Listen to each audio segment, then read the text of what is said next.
بسم اللہ الرحمن الرحیم۔ السلام علیکم ناظرین۔ تلسی کا استعمال ہر گھر میں ہی ہوتا ہے، کبھی کھانا بنانے میں تو کبھی سلاد کے اوپر ڈال کر کھانے میں تو کبھی اس کے منفرد ڈرنکس پیتے ہیں۔ اور اسگن ناگوری، جس کا نام تو شاید آپ نے سنا ہو مگر استعمال نہ کی ہو، تو آج جانیے ان دونوں جڑی بوٹیوں کے خاص فائدے، جو جان کر آپ بھی استعمال کرنے کے بارے میں ضرور سوچیں گے۔ مزید ڈسکس کرنے سے پہلے اس ویڈیو کو لائک کریں، چینل کو سبسکرائب کریں اور بیل آئیکن کو ضرور پریس کریں۔ تلسی اور اسگن ناگوری کی چائے بنانے کا طریقہ۔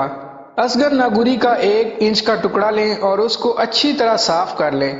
ایک پتیلی میں پانی ڈالیں اور اس کو ہلکی آنچ پر پکائیں۔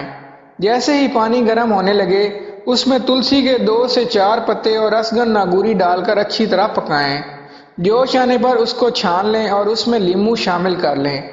اس چائے کو روزانہ رات میں سونے سے پہلے پی لیں۔ فائدہ: اس کو پینے سے ڈپریشن، پریشانی، فکر دور ہوگی اور آپ کو ذہنی سکون ملے گا۔ اس کو پینے سے آپ کے جسم میں موجود اضافی کولیسٹرول بھی ختم ہو جائے گا اور آپ کا دوران خون بھی بہتر ہوگا۔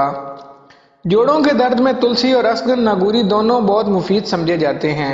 اس سے نہ صرف جوڑوں کا درد ختم ہوگا بلکہ جسم میں سوجن کی شکایت بھی ختم ہو جائے گی۔ آنکھوں میں درد، آنکھوں کا آنا، سوجن اور دانے ہو جانے کی صورت میں بھی یہ چائے آپ کو بہت فائدہ دیتی ہے۔ جن لوگوں کو جسم میں مختلف جگہوں پر ایکنی اور تکلیف دہ دانوں کی شکایت ہوتی ہے، ان کے لیے یہ چائے فائدہ مند ہے، کیونکہ یہ جسم کو سکون دیتی ہے اور ہماری جلد کے فیبریولز میں موجود پس کو نکالنے کا کام کرتی ہے۔ اگر آپ کو ہماری یہ ویڈیو اچھی لگے تو ہمارے چینل کو سبسکرائب کریں، ویڈیو کو لائک کریں، شیئر کریں۔ Thank you.